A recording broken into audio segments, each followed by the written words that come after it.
Good morning and happy Monday. It's April 17th, and my esteemed colleague Doug has just informed me that it is Marathon Monday. This is breaking news. It is, in fact, Marathon Monday. I should have had the news intro sound ready to go. In Boston, they'll be running. I guess they already are running. And the Red Sox will be playing early today. I forget how that whole timeline works, actually. But is it a late start day, Doug? I'm adding Doug on Instagram now. He'll be able to respond in just a second. I should know. I did it one time, but I don't recall. All right, Doug has been added to Instagram. How's it going, Doug? It's going great, Matt. Happy Marathon Monday. Happy breaking news. I'm glad we could break it here for everyone to see. Yeah, we did. So Marathon Monday. Does it start? Does the race start later in the day for the Boston Marathon, or is that first and then the Red Sox play right after that, or like during it? Oh, I think it's first. I think it starts in the morning. I think it's already started. Early. Yeah, and then Red Sox always play early. I don't know what that is. Maybe that's just tradition. I was thinking it was a logistic issue, but I don't think it is. I think they always play like an 11 o'clock game on Monday. Probably starting right now. What so you ran Boston. Boston was a huge part of your running career, I guess I should say. You could say. It sure was. Yeah. I never like caught the Boston bug. Of course I would run it if it fell into my lap or something like that. I think it'd be a great, awesome experience, but never was motivated enough to actually train for it or try to qualify. So I don't know. Do you still get the Boston excitement that you used to when you think about it being Boston Monday or Marathon Monday? Yeah, I mean, obviously, I don't care about it enough to follow it and even realize that today was is Marathon Monday. But certainly fond memories of that whole thing. I really wish, I've said this many times, that I could go back and do it again or requalify and do it again, because like the whole thing, opposite of you, the only thing that attracted me was the training for it. Before I knew anything about the race or marathon running. Not the race itself. No, because I had, like, when my friends and I signed up for our first marathon in college, when we didn't know anything about running, we just had heard of Boston. We knew that was a famous one. So we like put that as our goal time, the qualifying time. Of course, missed it by so much. It wasn't funny. But then I was like hooked on the idea of qualifying for Boston. So I was so into the qualifying that once I actually did it, the race was like the reward for all that. And I didn't treat it as a race. I was done the really hard work. So I wasn't in great shape to run it. I think I qualified with a 3:10, and I ran that race a year plus later because my son was born. So I deferred by a year. Mm-hmm. Today's actually his birthday, by the way. So no coincidence happy birthday there, really. Yeah. And that's why I missed the first Boston after I qualified, because he was born. Did a nice April Fool's prank, actually, where I wrote him on the blog that I was going to skip his birth to go run the race because his due date was the race day. That lost a lot of followers from No Meat Athlete. Like in the early days when they were so important, it was like a third of people. The numbers just dipped by a third after that. No way. Really? And I can't believe people would actually leave because of that. I don't really know. But wow. I mean, definitely a lot of comments saying you really should rethink this. Like, it's just too important, your son's birth, to go do a race. And so I don't know. The numbers dipped. Anyway, what I was saying was that I ended up running the race in like 3:40 or something.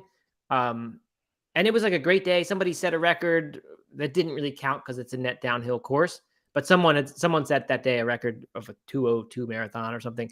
So it was like a really good fast day for running, and I was just not in shape to race. So I as I was doing it, I was like, man, I should have been in racing shape for this race. You know, that was the point of Boston, is to go there and race. So I wish I could kind of redo that. But yeah, great memories. I mean, it was an awesome, like the crowd and all that was amazing. Mm-hmm. Yeah, I mean, I think just the spectacle of it, or the experience of it, is certainly attractive to me. Yeah. But yeah, I'm not gonna dedicate my 6 months of my life to try and qualify for it, and then another 3 months to train for it. I mean, I don't mean to be offensive here, Doug, but I think it would be like a 5-year qualifying journey, if I'm not mistaken, and it would be for me too right now. You're right. You're right. That's a good point. What I meant was like 6 months to really, really train, but you're right. I mean, chances of me dipping a I half mean, it's hour not, off at my our age, what is marathon. it, 320 or something at our age right now? Maybe I don't even know, but yeah, I mean, my fastest my marathon PR was like 3:35 or something, like 3:40, and not very fast. So it would be a significant time cut off my PR, which was definitely when I was in much better shape than I am now. So yeah, Yeah. we're talking. I mean, maybe 8 months. I'll give it 8 months. Yeah, maybe. I mean, it's hard now. I did it near the end of the previous era as far as the qualifying went, and then it got so Mhm. popular they had to make it even harder than that. So it got down to 305 for my age group, and then even then you weren't guaranteed a spot. Yeah. Uh, though Jeff Hudnall says a 40-year-old is 310, and that Oh might wow. be the place where it's not guaranteed, but still then a registration thing based on your priority. You'd Hmm. get priority if you were earlier than that. So it's not easy, but there's probably charity routes and all that. So I should wait till I'm 40. Yeah, because if sub 40, if 40 is 310, then sub 40 must be 305 or 3. Yeah. Yeah. So train for to take off enough time to do it. So when you turn 40 is when you hit the peak shape, run a 310, and then go do it. There you go. Probably not gonna do that.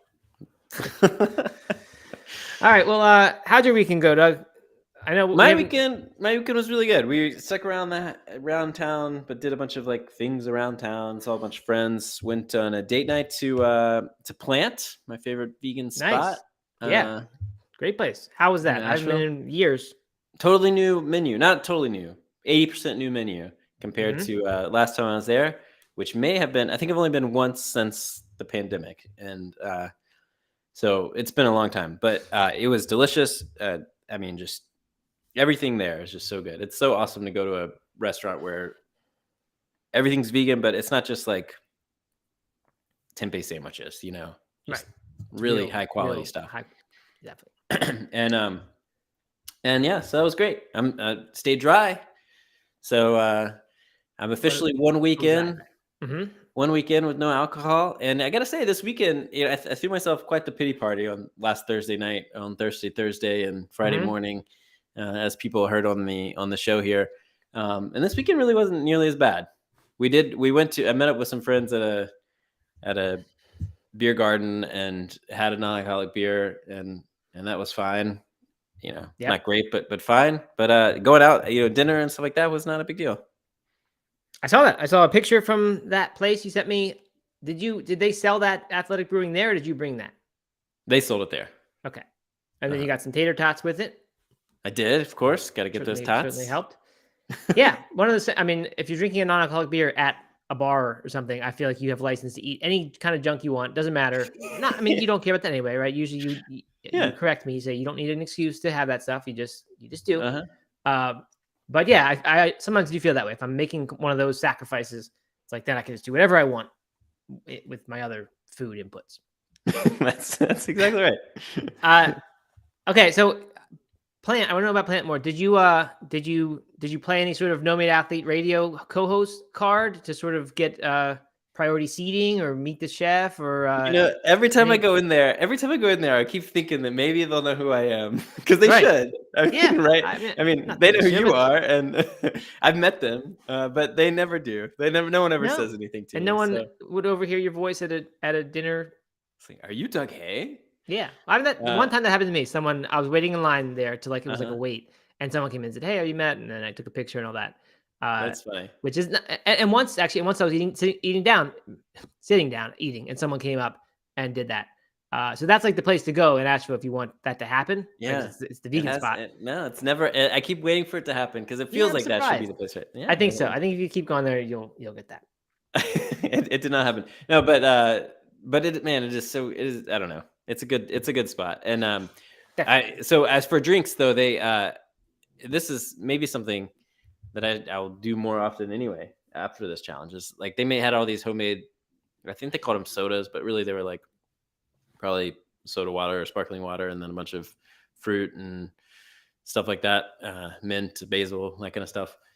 Very good, very delicious. And my bill was so much cheaper because I wasn't ordering cocktails. Oh yeah, right. I mean, amazing. It was probably $40 cheaper because we didn't order drinks.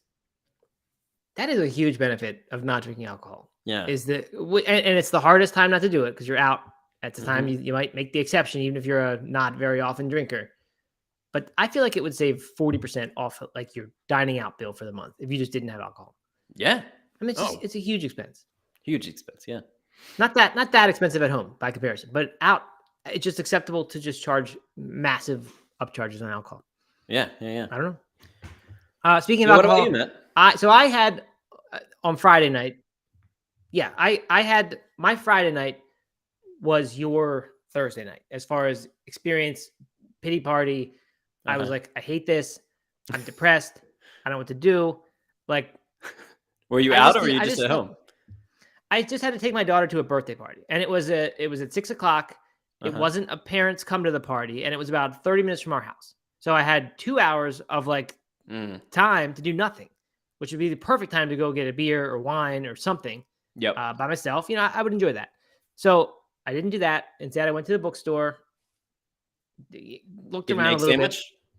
Did not. I looked, couldn't find it. Again, I don't know. It's a different Barnes & Noble too, and they didn't have it. I didn't ask or anything. They did have plant-based chicken nuggets in the case. I didn't get that either, but they did have that. But I had just been in a bookstore, so I didn't have anything really to do there. So I looked around for a little bit, got further depressed about not being able to have any wine right now. So I left and went to, this was not the best choice perhaps, went to Total Wine, the store, and picked up some non-alcoholic beer and a bottle of regular wine. Came home thinking I might drink that wine, might break into it after I got my daughter, but I didn't. I instead had one of the non-alcoholic beers that I got. More. Okay. Well, that's Barcelona. Good. Yeah. And it was okay.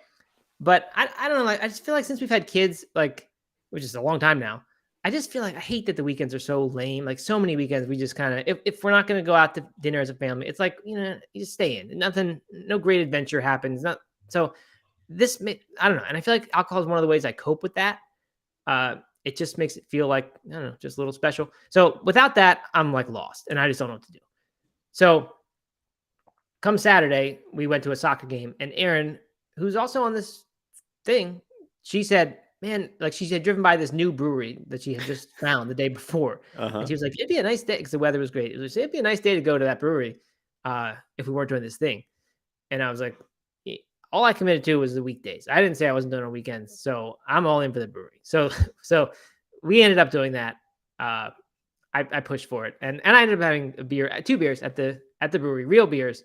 And then I had some wine yesterday, that bottle of wine that I got on Friday. We had some of that yesterday. So it was okay. I didn't beat myself up. I still am not because, like I said at the beginning, I left myself that weekend option. And now I'm excited actually for the week to not have alcohol during the week again. I think it was a good thing, and I'm gonna keep doing that. So yeah, that's my story. You having some sound problems, Doug? I don't hear anything. I think you should beat yourself up about it. I think I mean, you did good on Friday night, sacrifice, you got through the week. But yeah, I mean, for me, I think getting over that like pity party hump was a big one for me. And then it just didn't feel as hard throughout the rest of the weekend. So that's definitely something to consider. Yeah. I will say this show, and knowing that we have to come on here and say it, we've been talking about it so much. That's what most was in my mind as I was thinking about doing it. I was like, oh no, I got to go on here and say that I couldn't do this whole 21 days. But then I reminded myself, like, if I had fully committed to something, I would be very embarrassed to not be able to do it. Maybe not embarrassed, but just somehow not enjoy that. I was careful not to, because I really thought, I don't know if I can get through weekends yet. So anyway, I was glad to do Friday night. At least I felt like I experienced what a weekend night would be without alcohol. All right. And that's how Mr. Jeffrey says, Matt, are you doing an extra week since you aren't doing weekends? No, I didn't plan on that, but I hope that's what happens. I hope this is an indefinite plan and just keeps going. I would love to just not drink during the weekdays and yes, during the weekends. I'd be totally happy with that. So I'm not doing an official extra week. I hope that I will just keep doing it. Erin says she did not pay for the brewery. No, she didn't, but she certainly made it appealing. And then she at the end said, that's not my decision to make, when we got in the car after the soccer game. And I was like, listen, I'm in for the brewery if you would do it. I was wondering about that, Aaron, because it didn't quite seem like you to be pushing to be. Oh, come on, Matt, let's go grab a beer. She wasn't pushing, but she did. She said the crucial line was the one to say it would be a really nice day to go to a brewery. Mm-hmm. And then I jumped on it. I said, yes, that's we gotta do that. But anyway, it was a good brewery called Model A Brewing in Charlotte. It was a great time. Outdoorsy kind of place. Matt, sorry to do this, but your Instagram is like unwatchable. It feels bad for me, and there's I can't a weird hear you. icon on the screen. I've just hit it. It's like a weird refresh icon. No, anyways, it's a turn the camera on icon. Oh, my microphone's right behind it. Wow, that's tricky. Okay, my microphone was directly behind the flip the screen button, and it was an optical illusion. I thought it was a new button.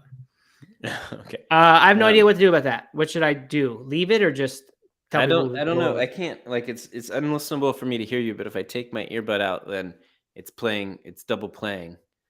Because I can't turn the volume all the way down. So I'm trying to figure out option. And you don't have a computer headphone that you can plug into?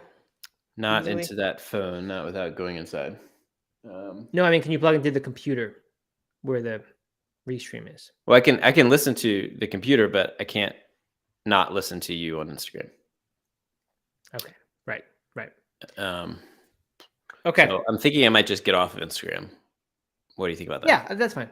So I put the pinned comment up. If you're on Instagram, if you can hear me, hopefully go to that link, youtube.com/NoMadeAthlete, and that's where you can watch the higher quality version of the show.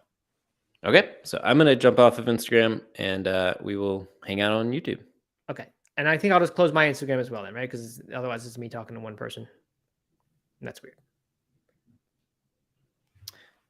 All right, back at it. Steven asks if you have any fun plans for the birthday boy. No huge plans. What we did was this morning open presents, had a little birthday pancake thing that my wife always makes for the kids on their birthdays, a stack of pancakes, which is with as many mini pancakes in it as years they have. So he's 13 now. He's a teenager today. Wow. So the stack was very, very high. Did you eat them all? Yeah, they're small. And it's like the one day of the year they get syrup on the pancakes, like as much as they want. So it's just, I don't know, we go all out. We put syrup on pancakes on birthdays. Oh boy, man, you're just like, whoa, those kids getting spoiled over there. Yeah. And when I got him, or my wife and I got him Grand Theft Auto 5 Nintendo or whatever game it is. No syrup, but they can run around destroying. Yeah, and I remember that from my college years playing Grand Theft Auto on a PlayStation, and this one is definitely several notches higher in vulgarity and violence. Oh, I'm sure. So it's kind of fun, but that's what we did. We did that for this morning a little bit. There was some talk of going to Carowinds, the amusement park nearby, and there was some talk of going to the Whitewater Center. Not for me for these things because we've got some work meetings this afternoon. But there was some talk for others, but I think that's not going to happen. But he has a Charlotte FC training tonight. He wants to have pesto pasta for his birthday. First, he wanted that vodka sauce pasta, which is what someone in the Discord had shared a few weeks ago. And we had that and he loved it. But then he switched gears to pesto pasta. So we're going to do that. So nothing really crazy. But we'll probably do one of those things later at a later date. I love a good pesto pasta. Good choice. Yeah. Thank you. Good. I'll tell him that. All right. Steven, he likes GTA 5. So I'm glad to hear that. I didn't know Steven would be into that. Oh, he also got a skateboard and a bike. So he got like non-video games. That was his main presence. But and you know what else we got? The cup stack. You know the cup stacking thing that the kids are into? We got a set of that. So they've been doing that this morning. How fast are they? Are they any good? They're I mean, I was kind of impressed. Ellie, they do it in school, I think. So she has done some of that already. Yeah. I don't know why, but for some reason they've learned that in school. Aisha wants to know what you typically put on pancakes. A fruit compote? No, nothing. They eat those pancakes almost every single morning of the year. And they're really good, healthy pancakes from Yum Universe cookbook. I think they're gluten-free. In fact, they're like almond flour and garbanzo flour and some other one. There's a little bit of syrup in them, I think, but they're pretty healthy. There's almost nothing bad. No vegan butter or anything on there? No, none of that. So they just get them out of the freezer, put them in the toaster, and then eat them. So every now and then they'll get a little syrup dipping, like once every quarter of the year, I'd say they'll get a little dipper spot. But birthdays, unlimited syrup. We do a lot of pancakes. Oh yeah. Yeah, and for before school and stuff, especially for Eliza. We do butter, no syrup except on the weekend. On brunch days we do syrup, but it's dipper. Good. It's dipped in a little thing. It's a little, not unlimited. Right. But syrup is. I mean, it's delicious, man. Yeah, it is really good. It is a nectar of sorts. Nectar of the trees. Yes. All right. So that is the weekend update. Oh, you know what? One more thing. Last night I made, and this is what wine does. I had a bottle of wine, so it got me inspired. I made polenta. Weren't we talking about polenta the other day? Yeah. Yeah. And I never made that. I always have pasta, but very often polenta is an alternative to pasta for whatever you're going to put with it. So I was making these cranberry beans that we like. This one recipe from Rancho Gordo, and the actual recipe goes with polenta. And I never made polenta for this, or really in a long time. So I found it out. I found a recipe that is not the stand at the stove for 45 minutes and stir the entire time, but rather every 10 minutes stir for 1 minute. So that was more manageable. Not bad. And it turned out really good. Like it hardens. It doesn't harden. It sort of gelatinizes at the end. Yep. Put it into a cold bowl. This hot porridge like polenta, and it turns within 10 minutes turns into this like kind of gelatinous thing. So then you dump the bowl out, and you have this molded polenta, which is like a nice thing. And then you slice it, put your beans on top of it, and it looked like a restaurant meal. So that's cool. That sounds great. Yeah. See, that's what wine does. You have a bottle of wine, get the ideas flowing, inspiration happens. All the wine does for me is make me want more nachos. So wine and nachos, huh? Yeah, just about anything nachos. I know what I was gonna say. On Friday night, I shared this in the Discord, so it's not breaking news for anyone who follows the Discord. But I tried the Shred Your Shreds for cheese pizza. Oh, right. And also mixed in a little olive oil, and I think it actually did help quite a bit. Yeah, both with like melting, but also just with a nicer texture to it. What type of shreds were you shredding? Daya? It was not Daya. It was maybe it's like a gray pouch, gray. I can look it up. Violife. Okay. Popular brand for sure. Popular brand. Yeah. Shredded by shreds, and then took it in a bowl, put it in a bowl, added a little olive oil, mixed it in there. It was very nice. It was good. And I loaded it up with a bunch of toppings, mushrooms, sun-dried tomatoes, onion. Very good. Good. I'm glad to hear that. I'm glad to hear the melting trick worked. I mean, it's pretty good. That's an improvement for sure. Mm-hmm. Good. All right. So that's our food update, drink update, all that. Hope everyone else had a good weekend. And with that, we got a nice little show plan. Should be good, I think. The weather report is reasonable, manageable size, and good fun topic. So I'm going to jump into it. All right, let's do it. This will be a special interest to Stephen, sort of, because he's the closest one there. I'm sure we have other listeners who are in the UK, but Stephen lives nearby. So here we go. ProVeg, who we've talked about a little bit. They're this vegetarian, vegan, I don't know, probably a nonprofit, but they're involved in a lot of this stuff. They put together the 5 most plant-friendly fast food chains in the UK. We did the most healthiest fast food chains, and they're not even fast food in the United States last Friday. But here's their list based on vegan options selection, along with clarity of the menu presentation labeling. No surprise, Burger King is first place due to 9 fully plant-based main meals. Then was Subway, kind of surprising for me, but they have very good, clearly labeled plant-based options with the VE symbol that allows people to make their own vegan sandwiches. You get to eat fresh. Yeah, I mean, that's the advantage Subway has over the other ones. It seems like much fresher stuff.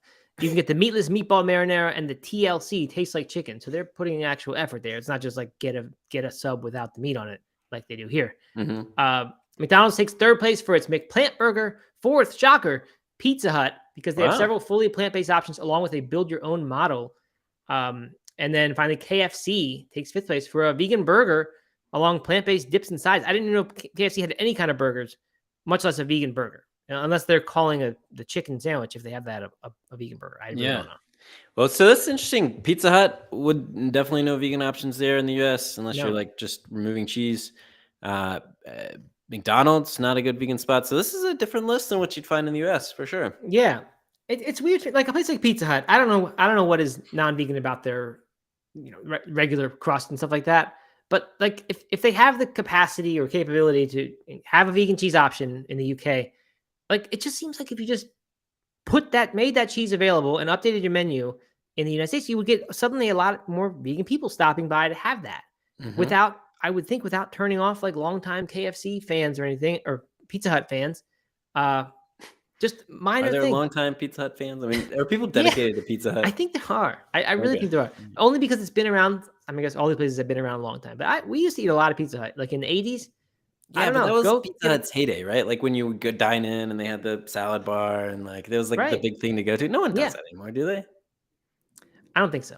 You're right. They did. I mean, like the restaurant had that little fireplace in the middle always, and the, Yeah. and the pizza. It was like the place to be, man. It was cool. Yeah. But I mean, that kind of nostalgia. I don't know. If they were vegan options at Pizza Hut, I would go there sometimes for Hmm. sure. All right. Uh, but and this same argument basically goes for any Pizza Hut or any pizza place. Like, why wouldn't you just have a vegan cheese option? Yeah, Like, how absolutely. hard is it to add that? And you don't have to tell people about it, like, or make a big deal and disrupt your business. But like, No, it just just have seems it like it'd on be the such menu. an There's a easy little, change. you Yeah, can it's not like upsell it, $1.50 bit extra for the vegan cheese. I know right, that's going to be an right, unpopular yeah, opinion here with our vegan upcharge for yeah, right, yeah. Everyone will for get vegan mad cheese, about that. but but you could you could do it. You don't even have to shred your shreds. You could just have them as is, and people would buy it. Yeah, I mean, I have a feeling it won't be long. Like, I mean, compared to like adding an impossible Whopper to your menu, like Right. that's a big deal. That you need to, Mhm. maybe it's not that big a deal, but to me, it just seems like a lot of little pizza places now have a vegan cheese. It's like a no brainer. You just have that option. Yeah. So Right. you have to think these big ones will need to adapt soon enough. I don't know. Dale Stevens says, wasn't Pizza Hut where everyone went after soccer on Saturday? Of course, our taste buds are different when we were younger. I don't remember. I mean, I'm sure I did that because I definitely played soccer on Saturdays and had a lot of Pizza Hut lunches specifically.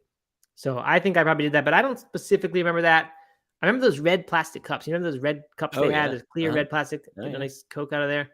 That'd be great. I also remember book fair and like report card stuff was always Pizza Mhm. Hut. You'd go there and get your A's slashed off for free pizzas. Yeah. I was like, We were a Little Caesars post oh soccer. yeah, Yeah. But night out, Friday night out with the family, definitely go to Pizza Hut. Get the salad bar, get a stuffed crust pizza. yeah. Just living the dream, man. I know. In many ways, it was. So anyway, good for them at least over in the UK to be having options. All right, next bit of news here. Speaking of pizza, New York City's Blackbird Foods has announced it's partnering with plant chicken leader Daring Foods, who we've heard a lot about but haven't really tried them. On their latest offering, which is Blackbird Buffalo Pizza, it is available exclusively at U.S. Sprouts farmers markets beginning today. So you can go there and get a buffalo chicken pizza, which I actually might do. Much as I'm opposed to these vegan cheeses and not really that interested in most of them, buffalo pizza sounds like a pretty good thing. It's never been like my go-to thing. I haven't even had many buffalo pizzas, but it sounds pretty good. And I'd try that next time I'm in Sprouts. Grab one of those. Yeah. No opposition there, Doug. No opposition. Sounds great. Okay, I thought maybe you wouldn't like a buffalo pizza. I don't know why. I don't think I've ever made a buffalo pizza. I don't even know Mhm. if I've ordered a buffalo pizza, but I've certainly had a slice when it's around, and I'm not offended by it. Yeah, well, good. I'm glad to hear that. Okay, so that's that. By the way, Blackbird, who I hadn't heard of before, I've heard of them. Never really talked about them much on the show, but apparently they also make wings, a line of seitan wings that you can get in Target and Fresh Market, I think. Oh, seitan. Yeah. Actually, okay. So they have other pizzas that are available at Target and Fresh Market. I'm not sure if the wings are there. They don't say where you can get their wings. But yeah, made a seitan.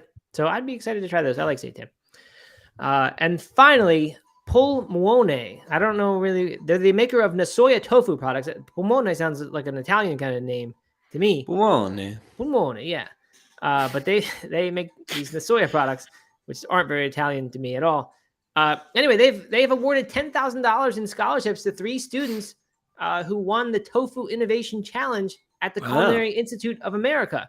So the CIA, as we will call that, in their New York campus, they had this contest They had 60 people apply. 8 were selected to actually compete.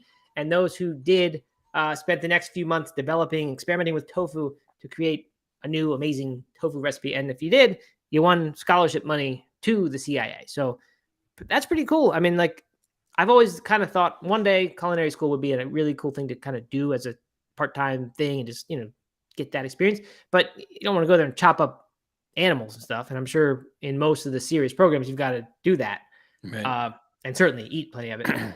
But I don't know if the CIA is embracing a tofu thing, then maybe there's hope that they're going to have a vegan specialty and you can kind of go and avoid all that other stuff. I don't know, but kind of cool. Anyway, the 3 dishes that were selected for first place, tofu mandu wrapped with cabbage and kale. Sounds great. I don't know what mandu is. Do you, Doug? Nope. No, it sounds good though. Next was tomato mapo tofu pasta. What's mapo? I think mapo tofu, and I've seen it as mapo dofu, like at Ganchan Station, old Astro restaurant. I don't know if it was Chinese or not, but it was just this like spicy tofu in a kind of gravy thing. I don't know what you call it. But tomato, that, and pasta, I don't know how that all works together. I guess it's a pasta dish that is that, sort of flavors. I don't know, but that sounds good. And then tofu flan stuffed toast. I mean, how'd that win 3rd place? That seems like nothing good about that. Tofu flan. What is it? Tofu flan stuffed toast. Okay. It's hard to imagine. I mean, how do you stuff toast? I don't know. That seems hard to conceptualize for me. It sure does. So I'm looking at tofu or mapo, and if you just Google mapo, it's mapo tofu. Like maybe it's always tofu. I don't know. Yeah, and it's not tofu as it was at Ganchan, so I don't know what that is. It looks kind of like a bolognese sauce is what it looks like, but like a tomato-based Chinese. Oh, I guess dish. okay. So sometimes it has ground pork. Apparently, for one of these recipes that I see, the one I got at Ganchan never had meat in it, so I don't know. Yeah, it kind of does look like that. Interesting. Mandu. Mr. Jeffrey says mandu is a Korean goza, which I think is those dumplings, those sort of elongated dumpling things. Oh, nice. Yeah. So okay, that sounds good. I'm like really vibing on kale, or not kale, on tofu right now. Mm-hmm. I like tofu a lot. Definitely, I'd say sort of at an all-time high of my level of appreciation of tofu. Yeah. Were we talking about the extra? Not the extra, like the extra firm or whatever, like a Yep. Yeah, super that firm. Was us. Super firm. Extremely dense, packed with more nutrients because they probably just squeeze it tighter when they compress it. Yeah. But yeah. Do you ever do anything with like soft tofu?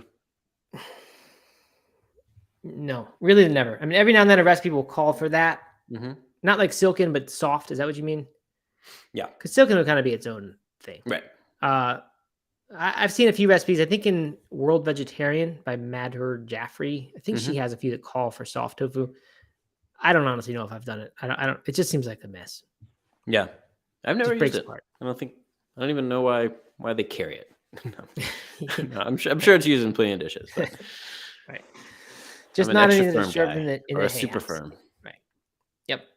If you can't, all right. Soft tofu in a taco just sounds messy. Yeah, sure does. It really does. And it just in the preparation, I mean, just like the only time you could use that, I think, is if you make some sort of gravy sort of thing, and then you just put the tofu into it. There's no cooking; you're just letting it soak up some flavors. I don't know. That doesn't sound like the best use to me. Mr. Jeffrey says he went to culinary school. I think when he was non-vegan, but he can correct me on that. I was asked to design a vegan lecture in class for local culinary school. That's cool. Yeah, that is cool. Times are changing. They are, yeah. I feel like I don't know. I mean, I feel like some chefs are the most outspoken critics of vegan diets. They just like, it's just offensive to them that you would, take their art and just kind of ruin it by taking away some of their best tools. But, you're right. Some are, I mean, anytime I've asked in restaurants, they're usually happy to do it. Like any sort of a fancier sort of restaurant, usually there's no upset. They're happy to have the challenge and do it. All right. Well, Doug, we've got 2 articles today. I don't know if we'll get to both, but neither one is from eatthis.com. So that's kind of a victory for us. Yeah, neither one, no list sort of thing, just a rundown, but rather a discussion. First one's from fastcompany.com. Headline is why this startup is adding real meat to its plant-based product. And the story here, the brand is Momentum Foods. The headline or subheadline says here, they're making products that are 90% plant-based, but adding in animal parts like collagen and fat, which they hope will entice more people to phase out meat. And I mean, that's basically the story. There's not that much more than that, except that one of the founders of this company, he was the first R&D, I think it's a he, I'm not sure. Yeah, he was the first R&D engineer at Beyond Meat. And what he saw there, here's his quote: the products were too expensive and didn't taste good enough. Oh, sorry. Klein, I think, is a co-founder. He says the products were too expensive and didn't taste good enough. It was a hard value proposition. Asking customers to spend money for a worse tasting product that may or may not be healthier, but would give them a greener conscience is a bit hard, especially in a recession. So we saw the change, so that we can change that by adopting this blended solution. And at first I thought, like, do we really need to do this? Like, this is silly. Like, it's defeating the purpose. But then I read that quote and I was like, that kind of hits the nail on the head. Like, people, these vegan meats, we don't know why they're struggling, but they certainly are. And it's a tough time for a lot of foods, but like in their specific part of the cycle, they're on the downtrend right now. And who knows if they're going to come back. I mean, this is the problem, right? People don't think they taste identical. They think they're good, right, or at least gotten better. There are a lot of concerns about them being less healthy, just in the mainstream. People I talk to, they say, but it's so processed. Like, how could that be good? And it's expensive. So, like, it's not a great value proposition there. So I actually think there's a lot to this. Obviously, it's not going to be for us. It's not a vegan food. But I don't know. Do you think people will go for this? If it's like, if you don't think at all? No, I disagree. I think Disagree with what? I mean, the only compelling argument is they say that they can use the kind of cheaper plant ingredients, and even with the technology of adding in some of the animal ingredients, they can compete at the same level as the animal protein, and they think they can even get a little bit cheaper as they go to scale. And like that, to me, like that is an intriguing proposition, right? That is a win, because I think you're right that one of the big things is we're asking people to buy something that's more expensive, and who wants to do that? Nobody wants to do that. The thing is, like, who's going to do this? Because it's still going to be a weird frankenfood, right? Mm-hmm. It's still going to have a whole bunch of processed plant products in it, and then a little bit of like weird animal products. I mean, fat, not weird, but like added in, extracted from something else and added in, and you don't really know what it is. You don't know if it's like if it's a burger, are they using beef fat, or are they just using some sort of random other animal fat? It kind of gives it. We don't know yet, but certainly the consumer will know when they bring this to market. They're going to say what. Yeah, I guess so. But I don't know. It feels. I don't know. It feels no less processed, no less weird than a plant-based food is, and it's harder to understand. Honestly, like, it's harder to think like, okay, what am I actually eating? And so the only compelling part of it to me is the cost, which is definitely a big one. But I don't know who this is for. I don't know who would buy this, honestly. Yeah. So, I mean, that's a good point. I think, though, so first of all, I don't know if the cost thing is, I don't understand the cost thing, because if the current plant-based burgers can't get cheaper than animal products, why is adding in 10% of animal products going to make the whole thing suddenly cheaper? That doesn't make sense to me at all. It might get closer in price to the animal products as a result. And maybe the vision is that 5 years from now, this stuff will be cheaper than the other things. And if that's the case, then you actually do have a little bit cheaper than animal products. If it's true that the animal fat and collagen and whatever else they're putting in there, or even 10% actual beef and the rest plant stuff, if that makes a significant difference in the taste, which the article and the people in the company claim it does, they say that animal fat just makes all the difference. If suddenly it does actually taste identical to like a non-discriminating palate person who just burger eater, not a gourmand, but like just someone who's buying burgers. Gourmand.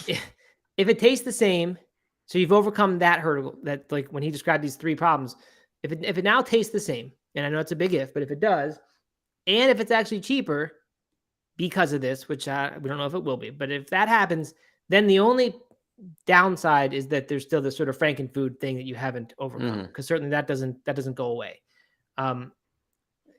So I don't know. Like, the question who is this for is the good one, because like you won't get the vegans anymore. That's I mean, I have to imagine that's a big part of the Beyond Meat Yeah. market. I mean, even You if won't that's get not the who it's for. vegetarians anymore. I mean, Right. You don't get any of those. But do you get a whole lot more of whatever the flexitarian types who like want to feel good about their choices, but still want that flavor to be on par? And who knows if it will be? That's the thing. So to me, it comes down to how this thing tastes. If it tastes good, if it tastes just like a burger, then maybe you'll get some people who will say that stuff I can do, whereas the other stuff I can't.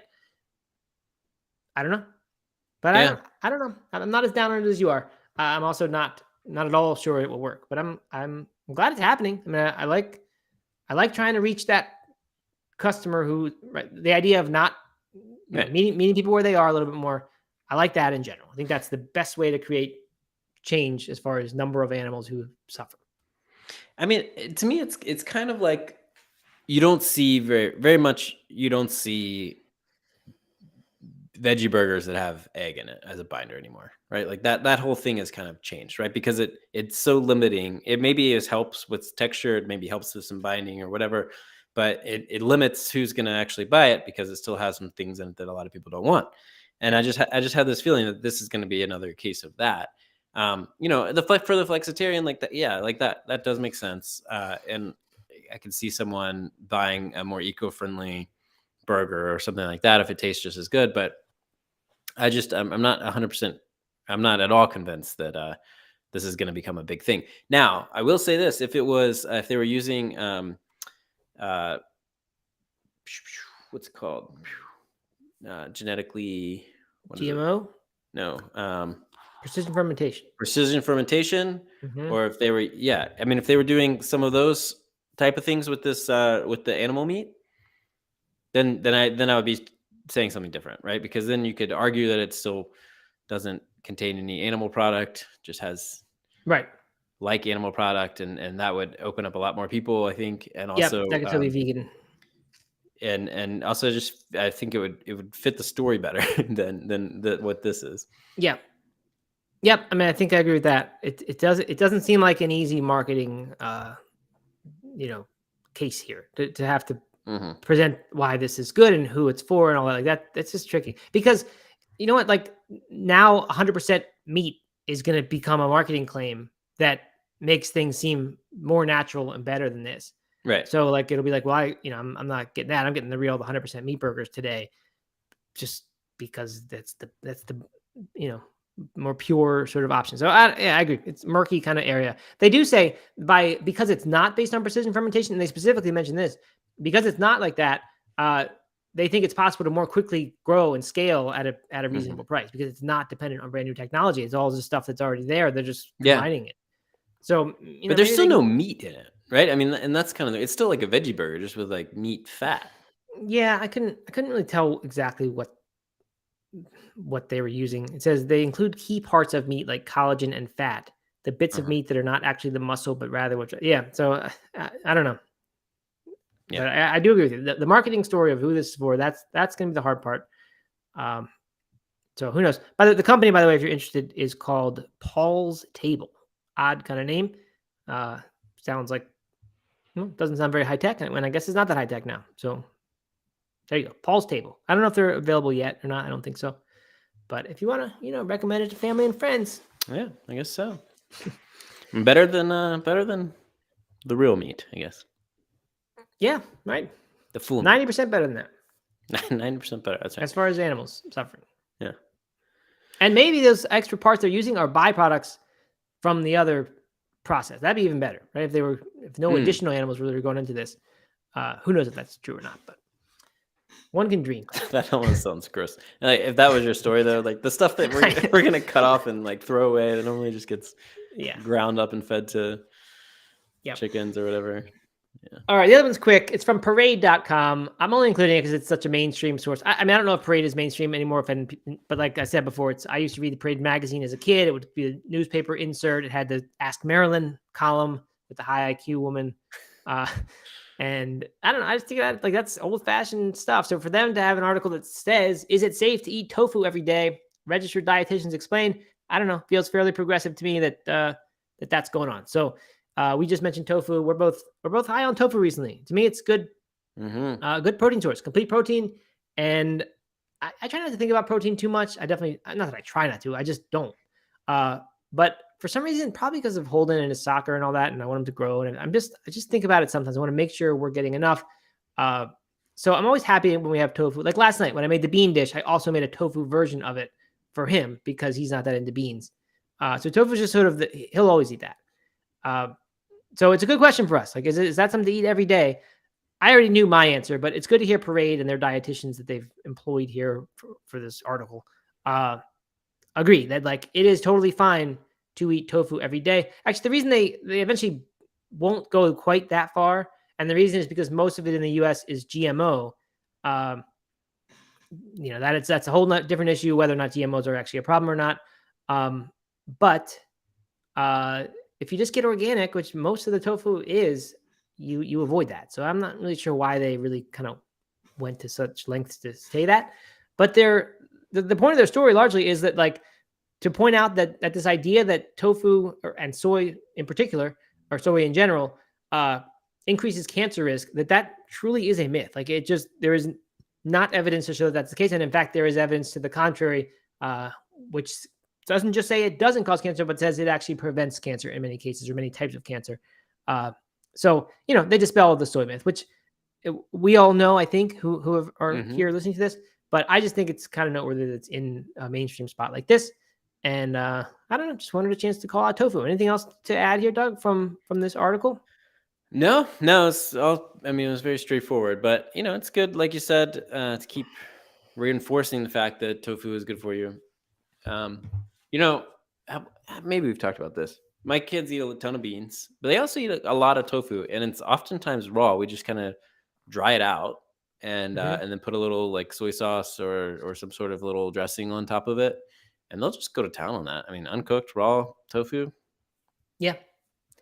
My favorite use of our air fryer is cooking tofu because it's about the same amount of preparation as you're doing there. Then we stick it in the air fryer for 15 minutes.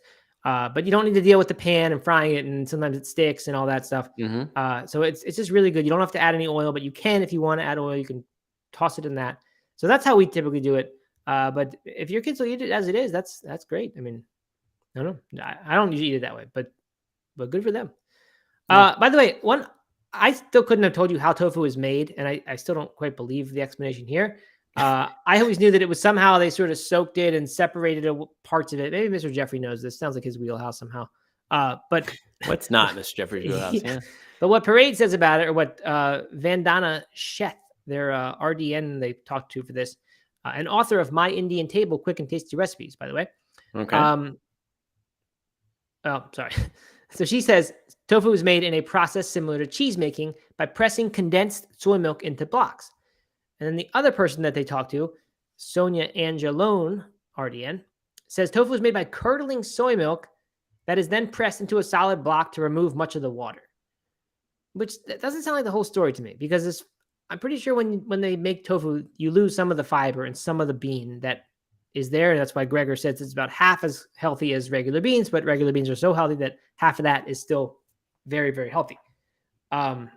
So I still don't have that much more clarity, but the idea that they curdle soy milk and then press it, at least now I've got something I can picture in my head. Yeah. Mr. Jeffrey, have anything to say there?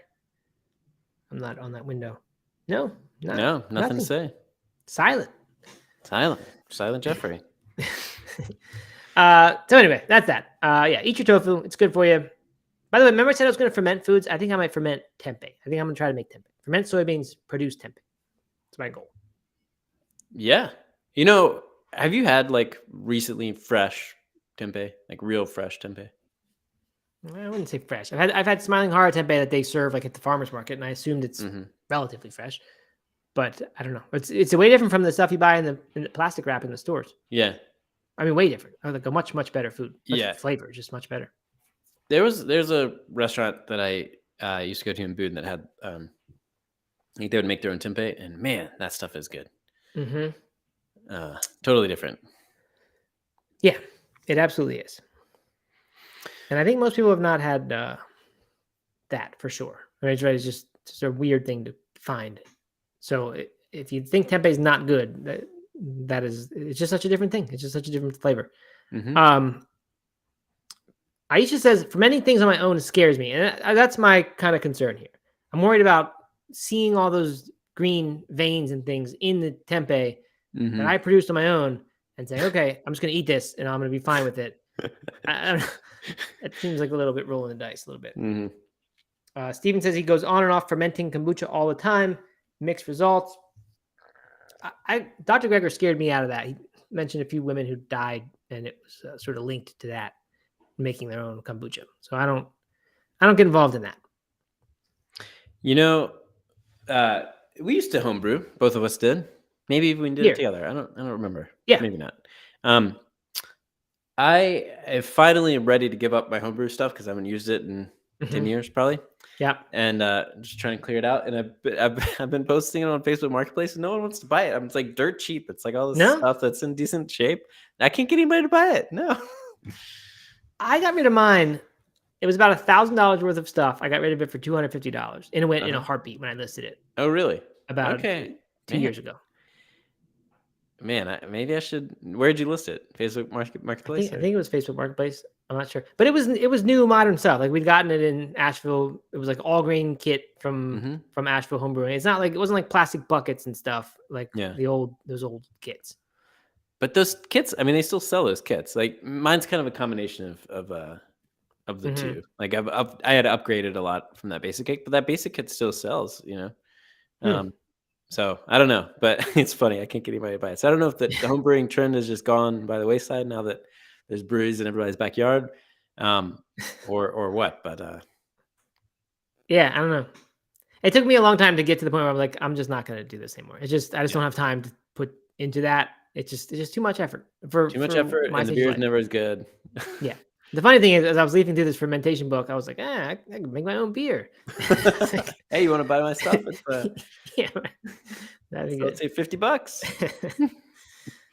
I don't know. All right. Well, anyway, yeah. I mean, I think when there's alcohol involved, I feel much better about fermenting my own products because then less likely to have bacteria in there. Right. All right. Well, that's it. All right. Jeff Hudnall says the Red Sox game is delayed. I didn't know that. That's another Marathon Monday breaking news. Ooh. I did see the start time was 11:10, but if it was delayed, he said that at 11:04. So I guess that's not happening right now. Wonder why. Mr. Jeffrey used to work at a restaurant that was right at the finish line of Boston.